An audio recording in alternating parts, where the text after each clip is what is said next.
What's happening, guys, and welcome back to Sliced. So today I got sent over 3 beautiful steaks from my friends over at Saffron Alley. So for me, that can only mean one thing. We're gonna have to do a steak trilogy series. This means that today, tomorrow, and the day after, you're going to get 3 different steak videos. I'm gonna show you how beautiful these different cuts of meat are and how they can be used differently. And today I'm gonna turn my favorite cut of beef, the ribeye, into some beautiful Cajun steak tacos with a mango salsa. The thing about steak though is that you can't just take a steak fresh out the fridge and put it straight in the pan. You need to let it come up to room temperature, so that's exactly what I did.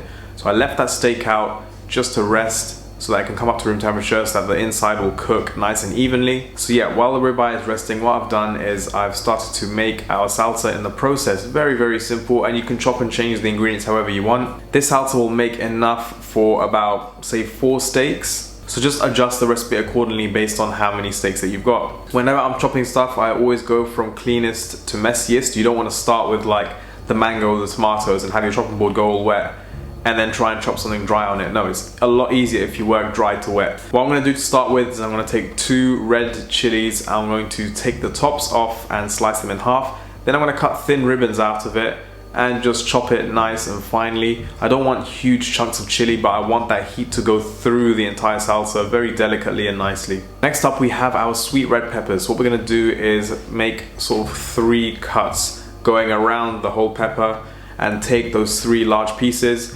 removing the white parts if you can, and then thinly slicing it exactly how we did with our red chili pepper, and then chopping it finely as well. To be honest, this doesn't have to be super fine, but just chop it into like sort of bite-sized pieces. Okay, so next up we have our spring onion. This is optional, you can use red onion if you want as well, but I just love spring onion, so I'm going to turn it to one side and slice it nice and fine. It's interesting to have sort of different flavors. You shouldn't just have large pieces, small pieces. I like to mix everything up. You get different textures. It makes the whole experience a lot nicer. So yeah, finally chopped up those spring onions, chuck that in as well, and then I've got a sort of small bunch of coriander.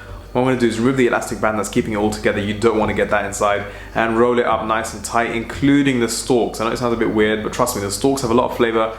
No need to get rid of them. So long as you chop it finely enough, you won't really taste the difference. So I'm going to bunch it up, and using my knife, I'm going to finely chop it and then go over it a few times using a cross chopping method, holding the tip of my knife onto the board and rocking the knife up and down. Don't do it too much though, because then it'll start to bleed out into the board, but just do it enough so that it's nice and fine. And now that we've finished our dry stuff, we can move on to our 2 wet things, which is our tomato. I'm going to take a punnet of tomatoes and just chop them into small pieces. It doesn't really matter, you know, it can be kind of messy, it's absolutely fine, whatever you feel like it. It's all about the eating experience for you. Next up we have our mangoes. I've got 2 really nice ripe mangoes. What I'm going to do is take the top and bottom off. This allows us to have a flat surface to work with, and I'm just going to use my knife to carefully work around the skin, peeling the entire thing but leaving the whole fruit intact. Then I'll go over it again, trying to cut as much off as possible. Now you'll notice that there seems to be a lot of waste still stuck to the pulp, but that's not an accident. Like, it's important that you cut it very carefully, because if you cut it too deep, you'll end up cutting some of the pit into the fruit, and you really don't want to get that inside it. So what I tend to do is make sort of more general cuts around the mango, and then make finer cuts as you get towards the center. Plus, I just like to eat the center as it is anyway. So yeah, there's not really any waste, if you know what I mean. What I'm gonna do then is just take that mango and make thin slices, similar to how we've basically done with like a lot of these other things, and chop it up nice and fine, throwing the whole thing into the mix. To be honest, I'm not really being precise with this. I'm doing some pieces small and some pieces big. And then just to finish the whole thing off, I've put the juice of a lime inside. You can use 2 limes if you want, up to you. And I've used a nice big pinch of salt in there as well. And the harmony of the salt, the lime, the chili, and the coriander is a really perfect, refreshing balance to that rich kind of steak. And that's what we're looking for in this recipe. Speaking of steak, this is a steak video, so enough of this salad stuff, let's get into the steak. Now that it's rested, what I'm going to do is take a nice pinch of Cajun seasoning and season the bottom of a plate or a chopping board. You're going to lay your steak onto that and season the top of it as well, pressing it in. Now, because we have the seasoning on it, we're not going to have our pan on the highest heat. Normally when you're cooking a steak, if you're cooking it with just salt and pepper, you'd have the highest heat possible and you'd really try and get that sear on it really nicely. The issue is, if we did that here, you just burn a lot of the seasoning that's on this rub. So what I'm going to do is I'm going to bring it up to a medium high heat. So not too hot that it's going to burn anything, but hot enough that it's going to get a nice crispy texture on the outside. So into our preheated pan with a little bit of oil, and I'm going to lay my steak away from me. Don't lay it towards you, it's going to splash, that's not ideal. Lay it away from you. And I'm just going to let that sizzle for about a minute, and you'll start to see, you can lift it up carefully. If it's a non-stick pan, it should be absolutely fine. You can lift it up, it's not going to like cause any problems. And if you've seen that nice layer of golden, the spices are nicely colored, you're getting that nice perfumed flavor, we're going to go ahead and flip it and color it on the other side.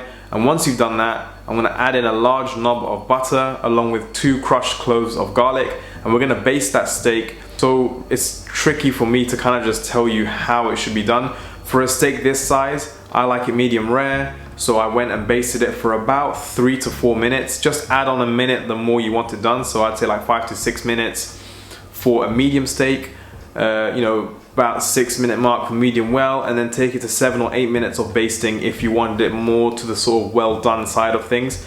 But look, don't take my word for it, it's something that you just gotta practice and kind of get used to. And of course, I mean, look, with a recipe like this, it's very forgiving. If you slice it and realize that, look, it's a bit too pink for me, go ahead and fry it back. If you slice it and it's overcooked, well, yeah, you're kind of screwed, but it should be fine. While it's resting on the side, I'm going to take my tortilla and just put it on an open flame. And if you got your grandma's hands like I do, I'm just going to go ahead and take the tortilla and flip it directly over.